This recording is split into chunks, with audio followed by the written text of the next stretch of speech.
Standing at the pharmacy counter with my essential medication, my card was declined 3 times. When I called my husband Jason, he coldly laughed, confessing he froze my cards to punish my independence and teach me obedience. Humiliated, I walked straight into Oakwood National Bank to unlock my accounts. But the moment the senior director opened my file, the color drained completely from his face.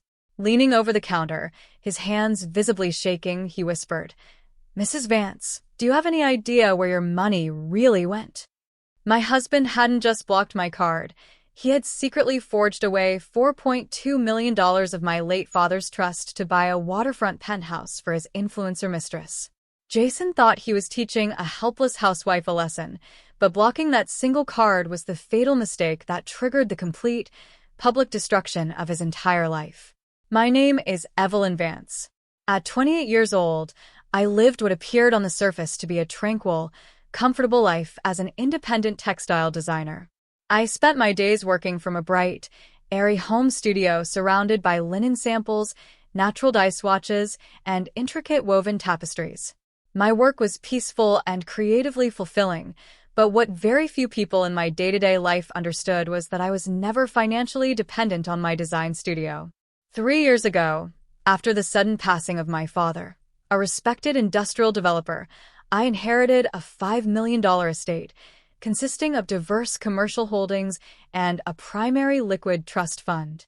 My father had taught me the value of quiet stewardship, cautioning me that immense wealth should be preserved with discipline rather than paraded for shallow applause.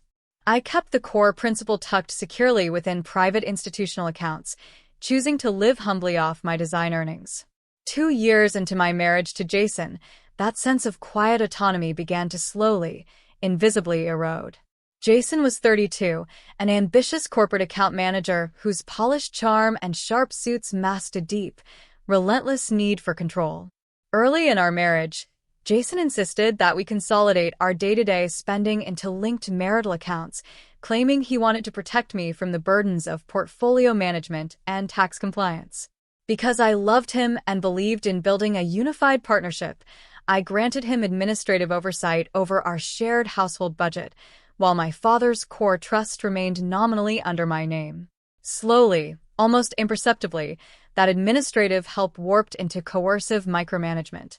Jason began questioning every single receipt, lecturing me over $20 craft supply purchases, and demanding detailed spreadsheets for ordinary grocery runs.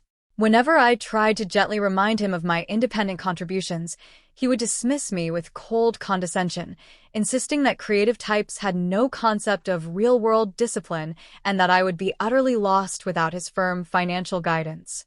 I convinced myself that his obsessive oversight was simply a reflection of his own career stress.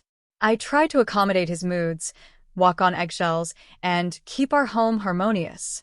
I had no idea that beneath his lectures about fiscal responsibility, Jason was orchestrating a calculated, heartless betrayal that would soon explode across our lives. On a chilly Tuesday evening, the subtle cracks in our marriage tore wide open. I stood near the front of a crowded pharmacy and grocery store, clutching a small basket containing simple dinner ingredients and an essential refill of my prescription allergy medication. The register display showed a modest total of $46. I inserted my standard debit card into the chip reader, expecting the familiar green approval chime. Instead, a harsh beep echoed through the aisle. Transaction declined.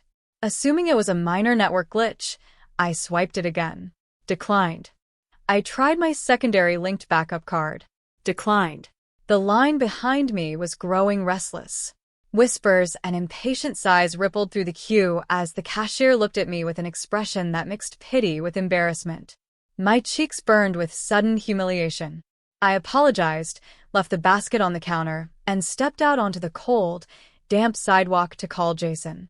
He answered on the 5th ring, his voice dripping with smooth, unhurried arrogance. "Jason, did something happen with our accounts?" I asked, trying to keep my voice steady. "Every single card I have was just declined at the register." A low, mocking chuckle came through the receiver. "Nothing happened by accident, Evelyn," Jason said calmly, as though discussing the weather. I placed an administrative freeze on all your linked cards 30 minutes ago. Consider it a necessary disciplinary measure. I froze, gripping the phone tighter. Disciplinary measure? For what? You decided to attend your studio's charity exhibition last night after I explicitly told you to stay home and prepare dinner for my associates, Jason replied, his tone chillingly rigid. You're becoming entirely too independent for your own good. You need to understand who runs this household. You will walk home in the dark, you will sit in the quiet, and you will think about your attitude. When you're ready to properly apologize and submit to my authority, maybe I'll unlock a grocery allowance for the week. Before I could say another word, he hung up. A heavy silence settled over the busy street. But instead of the tears or panic Jason expected, a cold, sharp clarity washed through my veins. I wasn't going to crawl, beg, or walk home to wait in the dark. I turned around, hailed a cab, and gave the driver the address to the downtown private wealth branch of Oakwood National Bank. The brass-trimmed double doors of Oakwood National Bank felt heavy under my hand, but walking into that familiar marble foyer grounded me. I bypassed the standard teller counters and walked straight back to the private wealth management suite. Within minutes, I was seated across from Mr. Robert Sterling, a seasoned, silver-haired director who had handled my father's institutional accounts for over 25 years. He greeted me with warm familiarity, offering a porcelain cup of tea before I gently explained the situation. Mr. Sterling, Jason placed an administrative freeze on our linked household checking account, I said calmly. I'd like to override that restriction and uncouple my personal trust checking from the joint profile entirely. Of course, Evelyn, Mr. Sterling replied with a reassuring smile, pulling his keyboard closer. Your father set up that primary trust with strict sovereign provisions. A simple domestic profile freeze shouldn't have affected your core disbursements anyway. Let me clear the administrative flags. He entered his administrative credentials, and 2 large security monitors flickered to life on his mahogany desk. As the master ledgers loaded, the warm smile vanished from Mr. Sterling's face. His eyebrows furrowed deeply. He adjusted his glasses, leaning closer to the glowing screen, his fingers clicking rapidly through a cascade of audit trails, wire logs, and transaction registries. 10 seconds passed in total silence. Then 20. Suddenly, all the color drained completely from his face. His hands began to visibly tremble as he rested them against the polished edge of his desk. He slowly looked up at me, his eyes wide with unvarnished shock and pure panic. Evelyn, Mr. Sterling's voice cracked, dropping to a low, breathless whisper. When was the last time you personally authorized a major wire transfer from your primary trust account? Never, I replied, my pulse suddenly quickening. I haven't touched the core capital in over 2 years. Mr. Sterling swallowed hard, turning one of the monitors toward me. Over the last 8 months, someone utilizing secondary administrative proxy tokens and scanned signature verifications has systematically gutted your father's estate. $4.2 million has been liquidated through staggered shell transfers. I stared at the glowing lines of red text in stunned disbelief. Where did it go?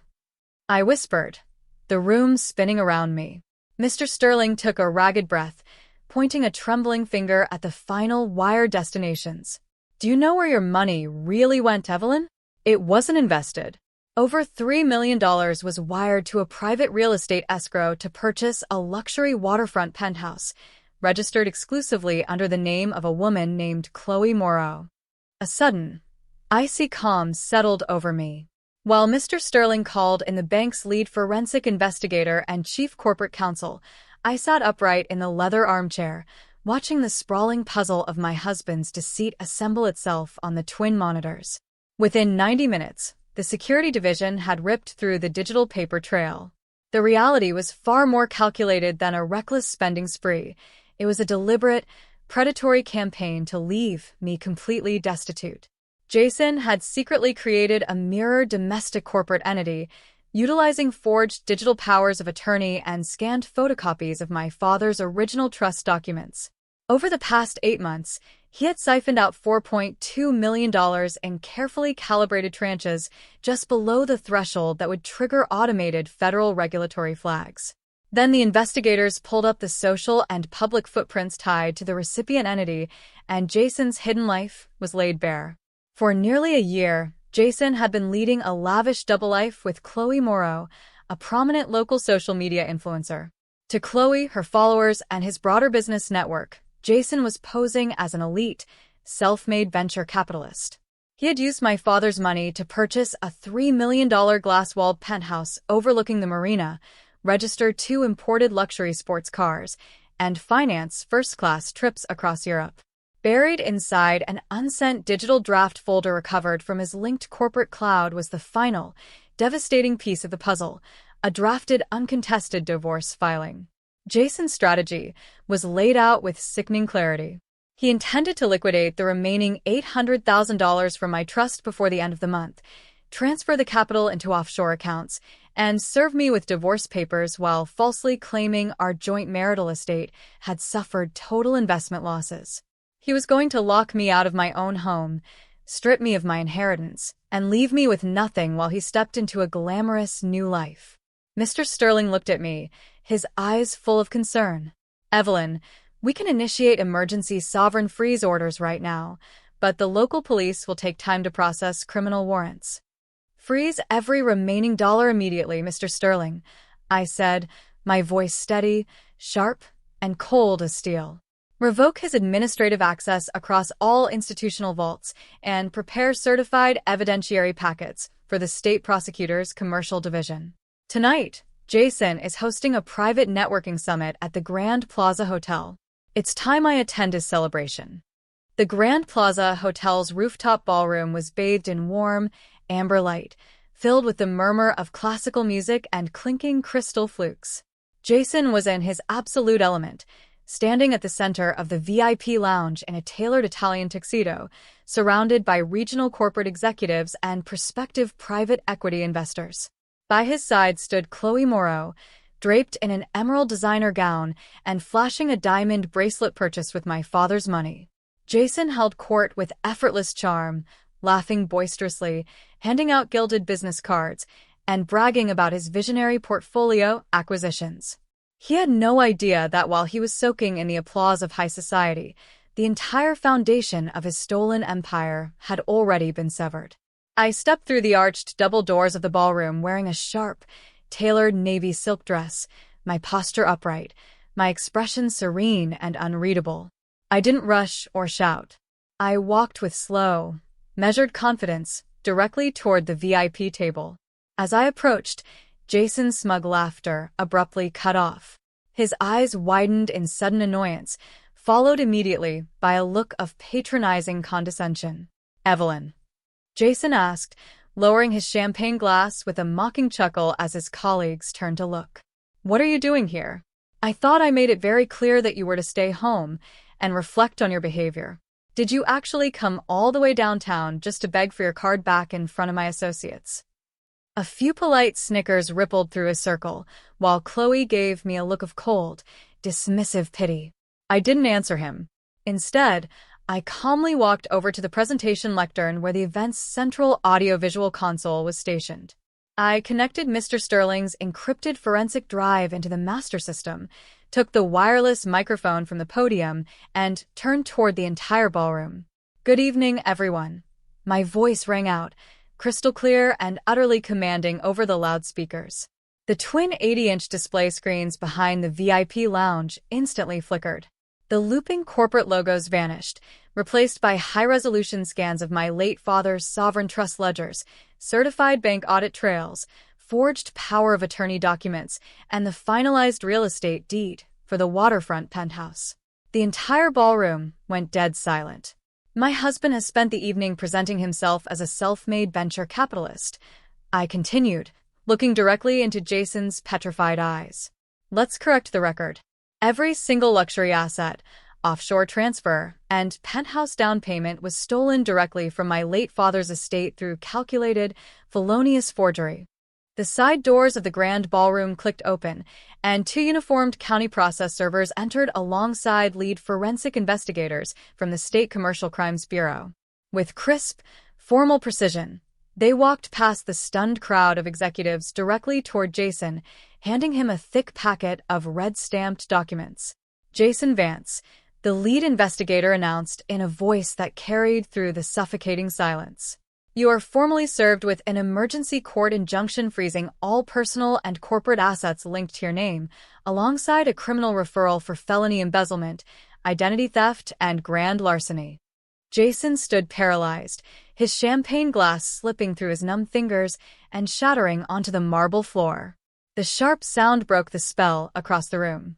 Prospective investors who had been laughing with him seconds earlier quickly stepped back, shaking their heads in disgust and whispering among themselves. Beside him, the managing director of his corporate firm stepped forward, his face dark with embarrassment and anger. You represented yourself as an independent partner of our firm while committing gross fraud in public, Jason, the director said coldly, loud enough for everyone to hear. Your employment is terminated effective immediately, and our legal department will fully cooperate with the prosecutor's office. Chloe took 2 steps back, staring at Jason with wide, panicked eyes. Wait, this penthouse isn't paid for by your venture firm? Chloe gasped, clutching her purse. You told me you were an executive partner. Is this entire place purchased with her family's stolen money? Chloe, listen to me. It's just a misunderstanding with the accounts. Jason pleaded desperately, reaching for her hand. Get away from me, Chloe snapped, backing away into the crowd. Without looking back, she slipped out through the double doors, abandoning him to the public ruin he had created. Jason turned back toward me, his arrogant composure completely shattered. He collapsed onto his knees by the edge of the stage, tears welling in his eyes as he looked up at me with open, trembling hands. Evelyn, please, Jason begged, his voice cracking with pathetic desperation. I did this for us. I wanted to prove I could manage real wealth. Tell them to call off the freeze. You're my wife. You can't destroy me like this. I looked down at him with quiet, immovable resolve. You didn't do this for us, Jason, I said softly, setting the microphone back onto the stand. You did it out of boundless greed and a pathetic desire to control me. You blocked my card to teach me a lesson in submission, but all you did was open the door to your own reckoning. In the months following that confrontation in the hotel ballroom, the legal system operated with absolute, crushing efficiency. Through expedited civil judgments and the tireless work of Mr. Sterling's legal team, every single dollar of my father's stolen estate was fully recovered.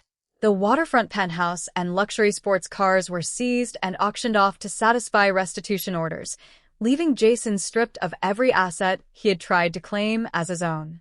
Facing mounting debts, overwhelming legal bills, and the weight of criminal accountability, he was forced to trade his tailored suits for a life of strict court-mandated restitution payments. Our divorce was finalized without delay. The judge granted Jason zero entitlement to my father's trust or any marital property, ensuring that the legacy built through decades of honest hard work was protected forever. Walking out of the family courthouse for the final time, I felt an overwhelming sense of lightness, as if a suffocating weight had finally been lifted from my chest.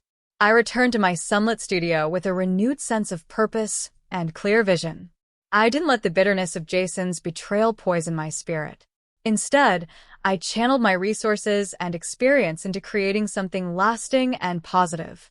Working alongside Oakwood National Bank, I established the Vance Sterling Foundation, a dedicated initiative providing legal aid, safe housing grants, and comprehensive financial literacy workshops for women navigating coercive domestic control and financial abuse. Helping other women reclaim their autonomy and rebuild their lives gave my father's legacy a meaning far greater than mere numbers on a bank statement. I still spend my afternoons weaving in my studio, surrounded by vibrant textiles, natural dyes, and the quiet rhythm of my own creations. I never needed a multi-million-dollar lifestyle or public validation to feel whole. My true peace was always rooted in honest work and genuine self-worth. Jason believed that weaponizing money could break my spirit and force me into submission. But he learned the hardest truth of all. Real power doesn't come from controlling others through deceit and arrogance. Real power lies in knowing your worth, standing tall in the face of injustice, and having the unwavering courage to take back your life.